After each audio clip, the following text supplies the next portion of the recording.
The adaptive opportunists benefit by adapting to opportunity. Explore this opportunity to promote clarity about how to benefit most by adapting to the emerging new developments globally in prices, budgets, and business, and emerging new developments locally as well. I have an image there of gasoline prices well over $4 per gallon. Those would be in the U.S., as many of you know. In the U.K., it's over $8 a gallon. In Germany and other places, over $9 a gallon. So this is an invitation. Maybe you will consider yourself an adaptive opportunist and join in a conversation led by the uniquely competent forecaster who publicly detailed years in advance a now familiar sequence of events, which in 2004 he called the domino oil effect. First, long-term unprecedented rises in the prices of oil and gasoline, which started in 1999, perhaps due to decreasing, how do I put this most clearly? So as demand globally for fossil fuels was increasing faster and faster, global production of fossil fuels was increasing less and less each year. And then finally in 2006, global production of oil peaked, and in 2007 and later than that, oil production worldwide was less than it was in 2006. That's the peak of oil production, at least so far. So,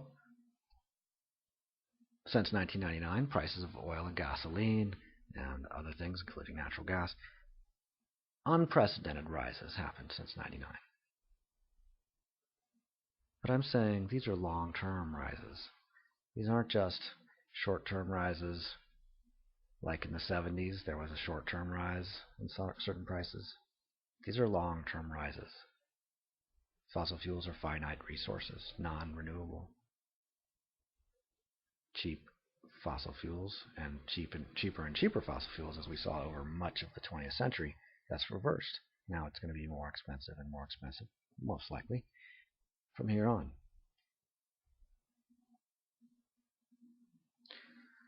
Overall, so long-term unprecedented rises in the prices of oil and gasoline started in 1999. That led to less and less spending on most everything else, leading further to more borrowing initially,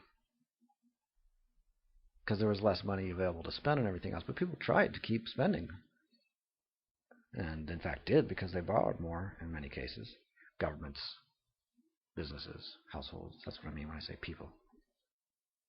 So there was more borrowing initially, but eventually that led to,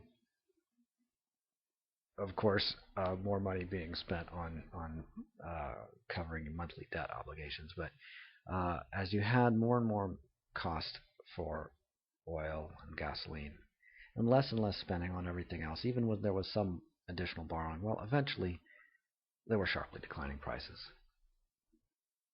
Not just in the U.S., in Japan, in Europe, but let's just focus on the U.S.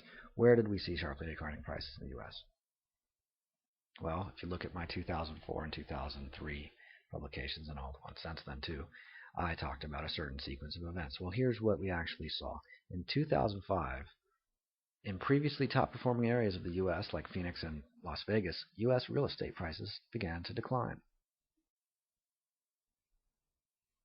By 2007, it was a general decline throughout the U.S. In 2005, it was just some of the previously top-performing and leading markets, most booming. The boom ended. In addition to U.S. real estate prices sharply declining, there was the U.S. housing stock sector, which is just the stock prices of companies relating to the housing boom. So that also peaked in mid-2005 and then fell 80%. You can see that chart below. Besides the U.S. housing stock sector and the U.S. real estate actual prices, there's also the U.S. financial sector. Now again, financial sector had a whole lot to do with all that borrowing for real estate and other things, but particularly for real estate. So the U.S. financial sector, beginning in 2007, collapsed over 80% as spiking oil prices finally pricked the U.S. financial bubble like a deflating balloon. So besides all those insurance companies and insuring mortgages that began to default, oh boy, they had some big liabilities over at AIG, didn't they? Well, besides all that stuff, there was also the U.S. stock market overall that declined, led by housing stock sector and the financial sector. But the overall U.S. stock market fell 56% from late 2007 to early 2009. And stock market prices worldwide fell nearly 60% overall.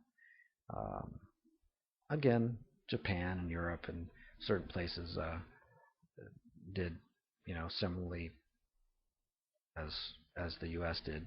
Other places did better. Other places did worse. Places that did better include Mexico.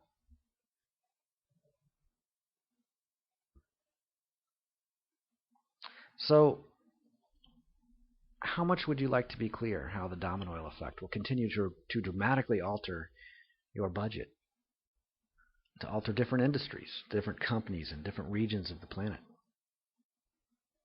Perhaps with variation depending on which regions of the planet produce what kinds of fossil fuels and in what frequency. Which regions of the planet export them the most, which regions import them the most. It's possible that the ones that export will grow in geopolitical and economic prominence, just as the U.S. and USSR grew in the 20th century as they were the number one and number two oil-producing regions of the world. How is the domino effect fundamentally adapting your life as you have known it already? And how will it continue to do so? Call 480-265-5522 to find out about dates, times, and locations of upcoming seminars, webinars, and teleconferences. But I'm not done. And I'll repeat the phone number. Here's the chart of the U.S. housing sector falling 80% or so, and the U.S. financial sector falling over 80%. But did anyone ever tell you about the top-performing U.S. stock sector of the last 10 years, which JR featured in early 2003? There it is, HUI. It was 35 in late 2000, over 600 in 2010 and 2011. A gain of well over 1,000%. Again, benefit by adapting to opportunity is the name of this. Benefit by adapting to opportunity. While major parts of the U.S. stock market have collapsed, or at least declined 50%, 80%, like high-tech companies, financial companies, the housing sector, etc. Why is it that this HUI sector of 15 U.S. companies was up by well over 1,000% in the same time period? Something like 1,400%? 1,600%? Yeah, 1,600%. While these other industries are having drops of 80%, 50%, and so on, this sector's up well over 1,000%. Why? What did he know in 2003? And how does the same logic give access to the next investments that will be top performers? What sheltering methods will be the most favorable and secure and relevant as legal systems change and as societies change and becomes a more litigation-happy society, more frequent litigation? People may think that the U.S. already has a lot of litigation. They may think that. So, what budget adaptations are most relevant for you and your business? What investing strategies are relevant? These are the kinds of questions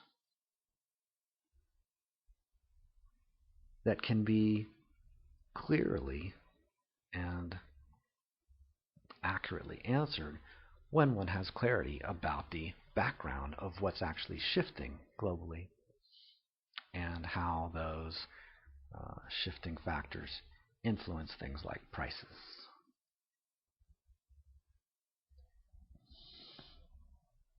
Many of you have not had the opportunity back in 2003 or in 2004 to hear or read of my analysis. But some of you have. Imagine the difference for people who focused on things like real estate speculation and depending on the U.S. financial sector and U.S. high-tech stocks and U.S. housing stocks and so forth to continue to do what they'd done in the 90s. Well, if they rely on that, they didn't have a very good financial last decade, did they?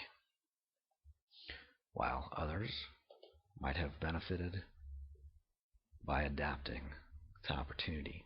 There was that one stock sector in the U.S., 15 companies, over 1,000% gain. And that's just an easy, simple, obvious contrast. It's not the most favorable outcome available. It's just a really glaringly obvious one. My number again is 480-265-5522. If you'd like to participate in some discussions and interactions, either privately or in groups, and you could even just listen to what other people's questions are and what my answers are and what my questions are, then you can reach me and find out about that. 480-265-5522 is the number to call now. Thank you.